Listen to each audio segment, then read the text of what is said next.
Good evening, everyone, and welcome to tonight's Fireside Chat with Lyndon LaRouche for Thursday, April 6th.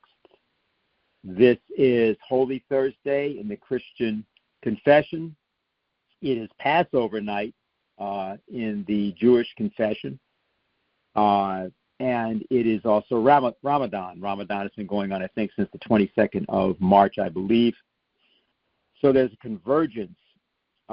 It's also notable that the setting for Dante's Divine Comedy, which was written in about the year, the setting is the year 1300, Holy Thursday night, which would be in the updated calendar, April 7th.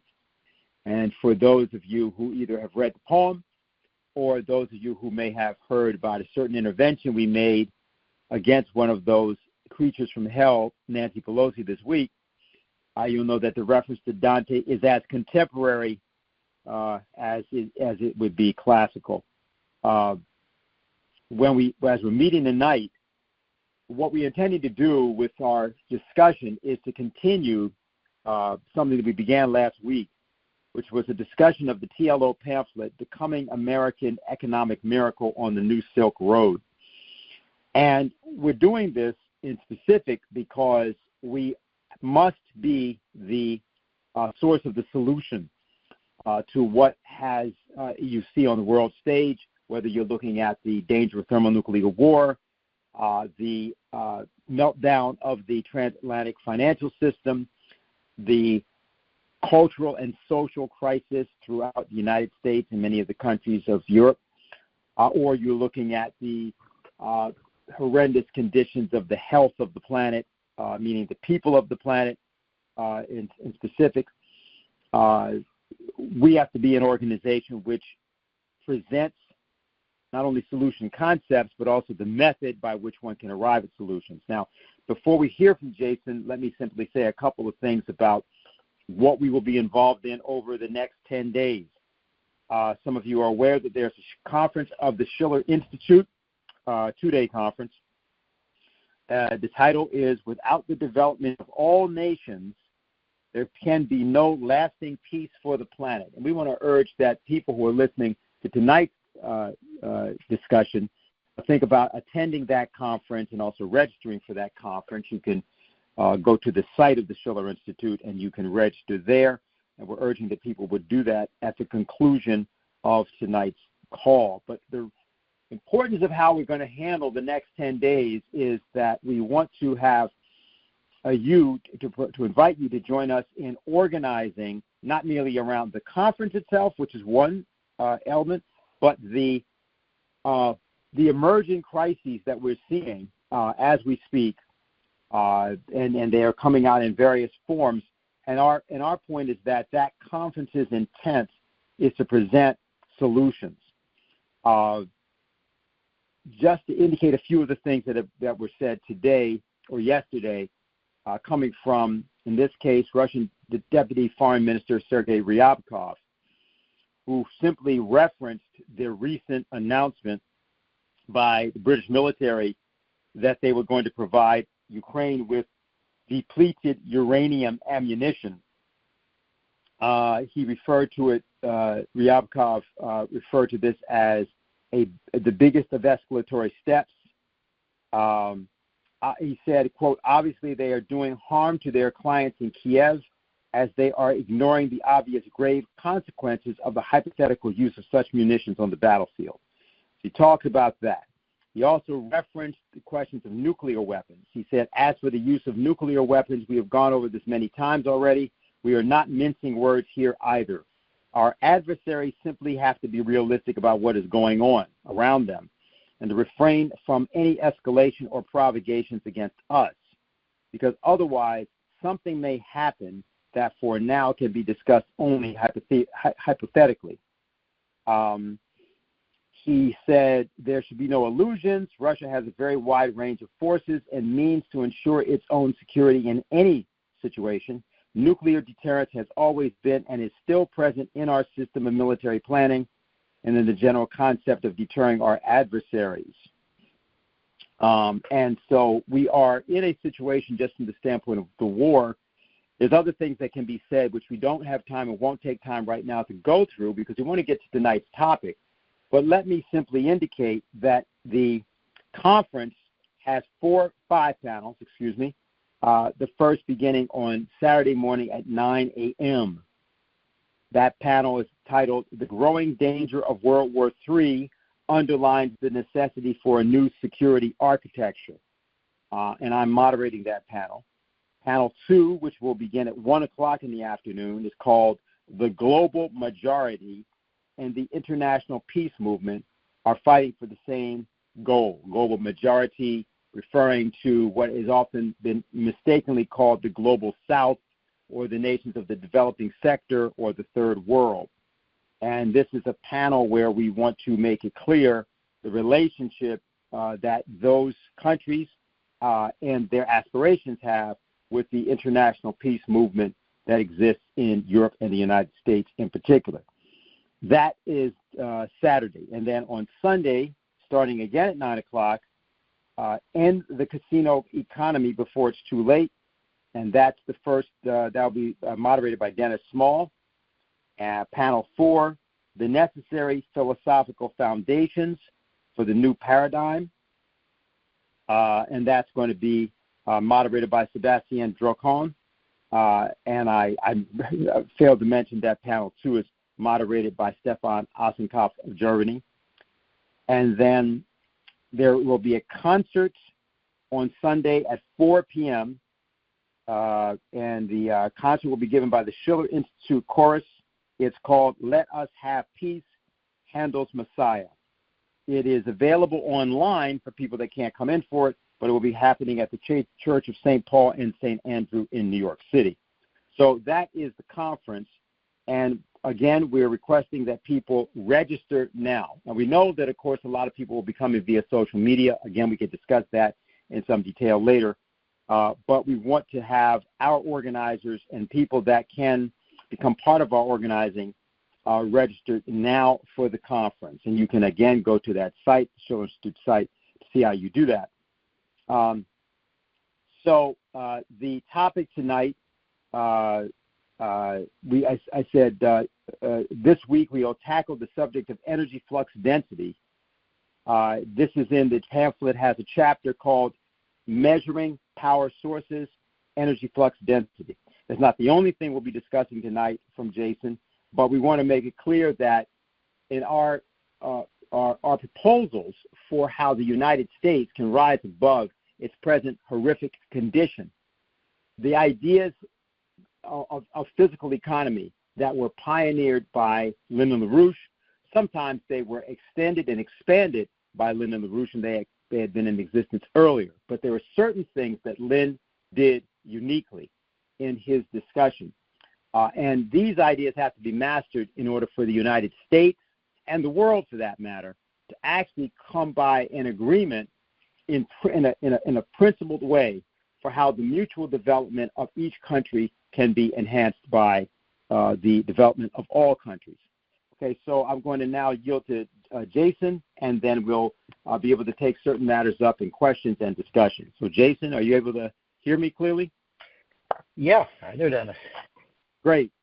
Take it away. Okay. Well, thanks for that wonderful introduction.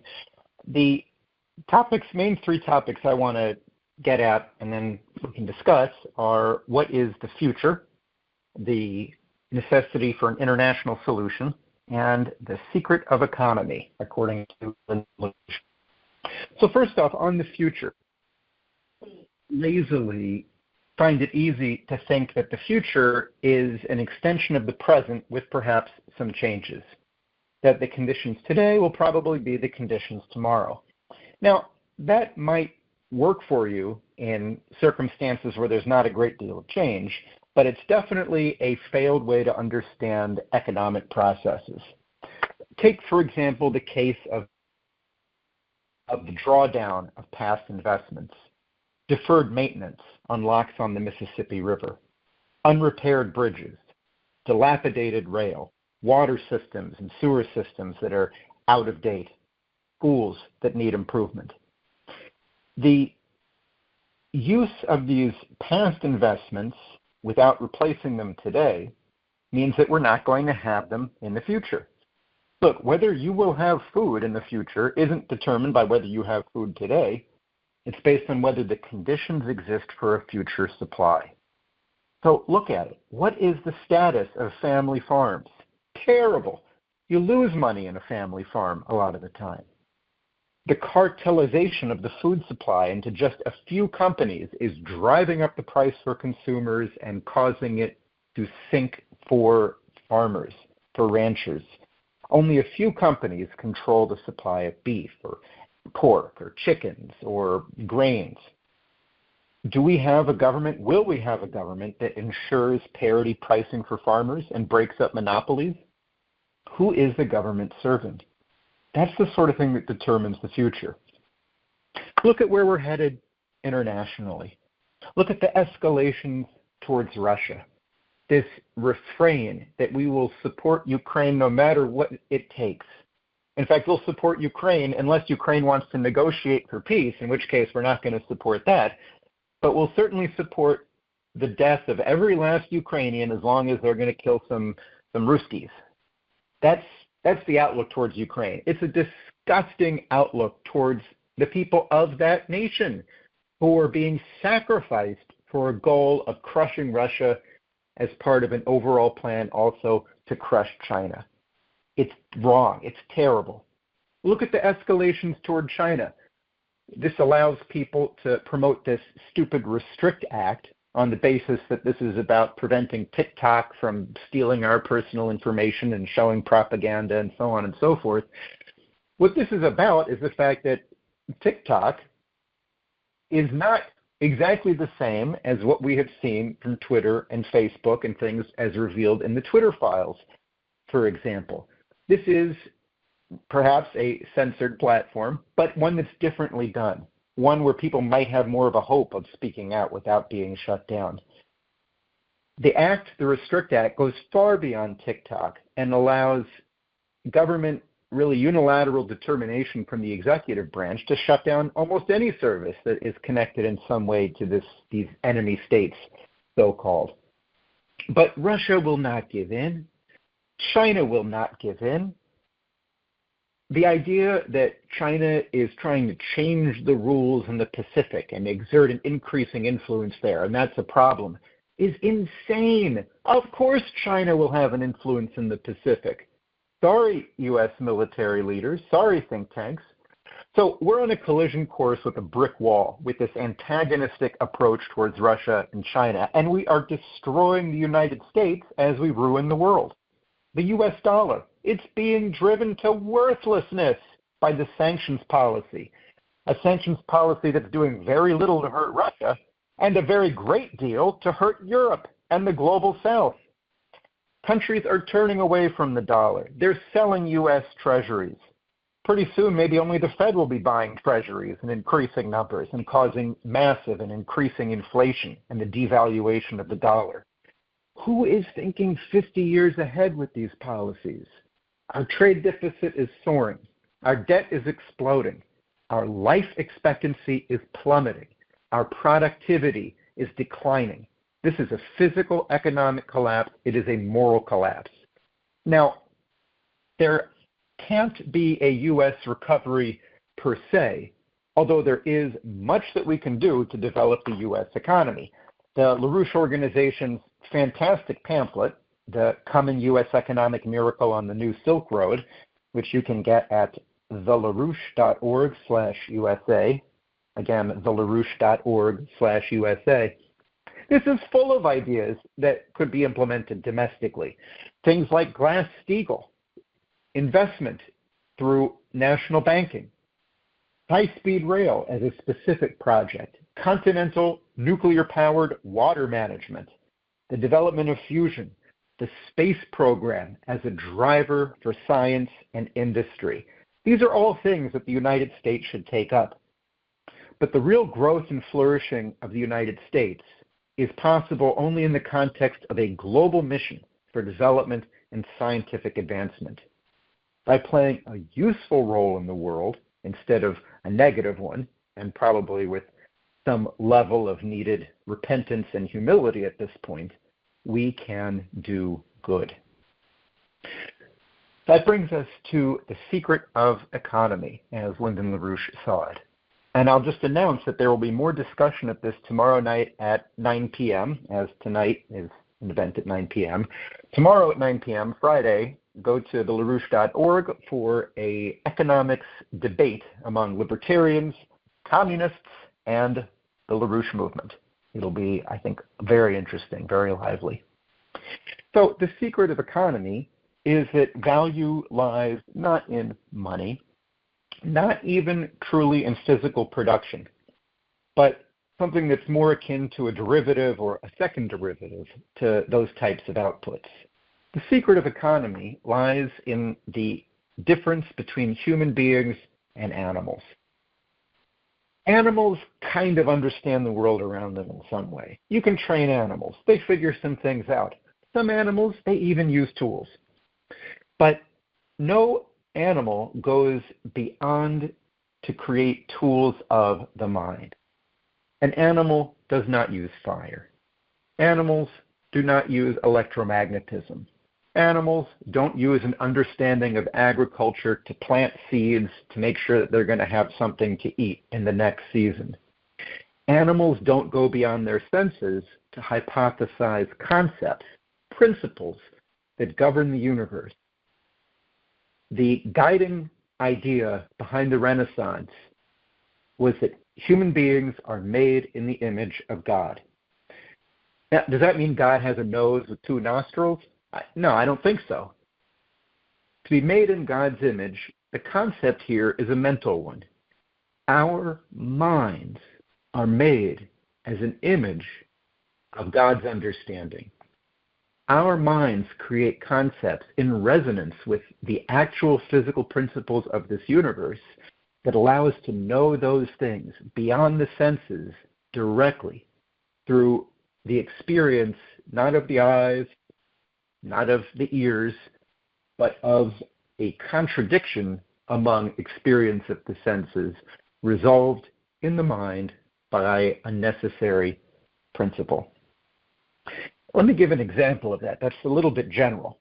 So the path of light bends when light changes the medium it's passing through. Light moving through the air that then runs into water will bend and move more vertically. It'll become more perpendicular to the surface of the water than it was in the air.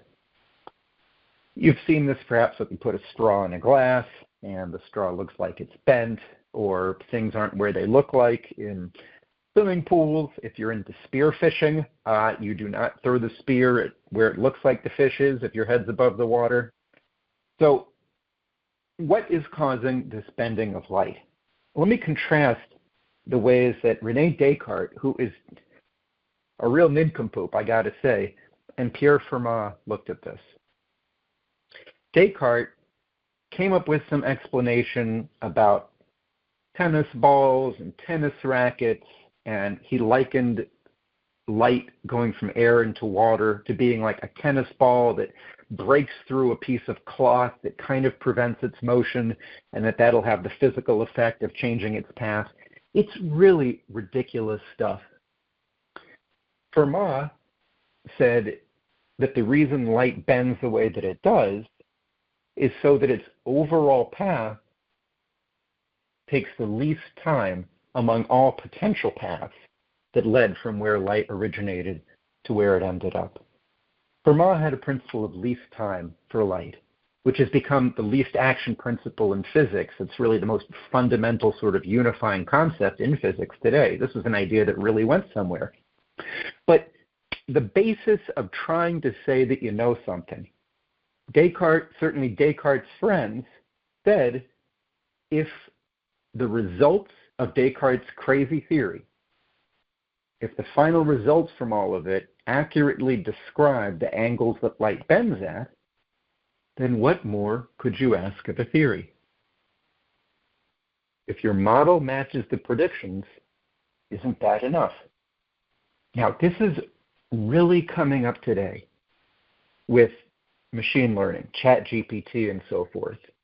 If your model matches observations, is that enough? One more historical example, and then back to the present. Johannes Kepler revolutionized astronomy around the year 1600. He did it by having a much better understanding of the planets, and you've probably heard that he figured they move in ellipses, not circles, that they sweep out equal areas in equal time. But the way that he got there was by changing the question, by trying to do something no one else had done. Before him, Ptolemy, around 2,000 years ago, Copernicus, around 100 years before Kepler, they made models of the planets. Ptolemy said that the planets all go around the Earth, which is stationary, and that they move on circles, and the whole thing spins around the Earth every 24 hours. Copernicus said that planets move on circles around the center of the Earth's orbit. Their goal was to make a model that would match observations, and that was it. Kepler made a model that matched observations, and he said that wasn't good enough. He made a geometrical model based on circles and things like this that totally accurately predicted where Mars would be, accurate to within the quality of observations that existed at that time, which was before the use of telescopes for this. So this was naked eye observations down to about a 30th or a 60th of a degree. Pretty darn good with the naked eye. Kepler had a model that matched this perfectly, but he said, no way is this true. Circles don't cause motion. There's got to be something physical. And then he came up with a hypothesis of gravitation, of how the sun caused the motions of the planets. That as the planets got closer to their sun, the speed would increase for physical reasons. Not all of his physical hypotheses were correct, but he said the question we're trying to answer here is not what will we observe, but what is causing that process that we then observe. So think about machine learning. Contrast a model with billions of parameters with the sort of singleness of intent, the singleness of conception of a human idea. Billions of parameters or a oneness of a concept. We're definitely getting something pretty amazing with ChatGPT. That's for sure.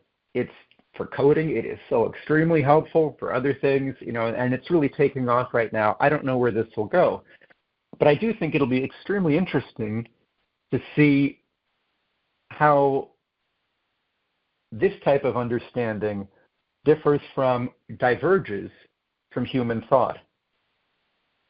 So with that kind of background about the nature of concepts of scientific discoveries being the result of hypothesizing a cause rather than modeling effects, let's come to the economic concept of energy flux density.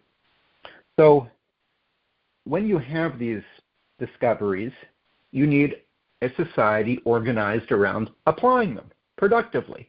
One way is through infrastructure. More on that in a moment. Another way is through improving not just the amount of energy in the economic process, but improving the productive powers of labor by improving the quality of that energy. Take the example of the steam engine. Steam engine absolutely revolutionized human productivity. You could now use rocks dug out of the ground to create motion, to do the kind of work that human muscles or maybe animal muscles or wind or water, if you can get it, could provide. We can now do it through mining, through coal. Huge transformation in production, the ability to have larger factories, to produce for the masses the kinds of goods that previously had been only for the very elite. But now let's talk about what we do with that steam engine, or what we do with coal as a power source. you could use coal to heat water, to expand, to move a piston, and so forth, like on an old-fashioned steam train, steam locomotive. The coal heats the water, the vapor moves the piston, we get the train going down the track. That's fantastic. The coal heats the water, boils, pushes the piston, spins the wheel in the factory. And then you could have factories that were automated and powered by steam engines. This definitely occurred well before electrification, decades before. But now imagine, what if you use that coal to heat that water, not to directly use the rotation, but to take that rotation and transform it into electricity? What have you just done with the kind of intensity of power that you're able to apply?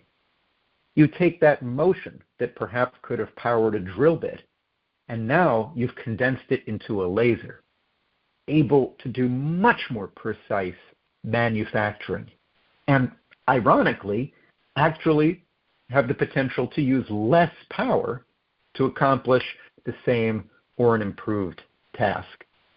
So if we look at the density of application of energy, this increases secularly as a part of economic progress. To apply principles of scientific discovery through infrastructure, for example, you need a culture of growth.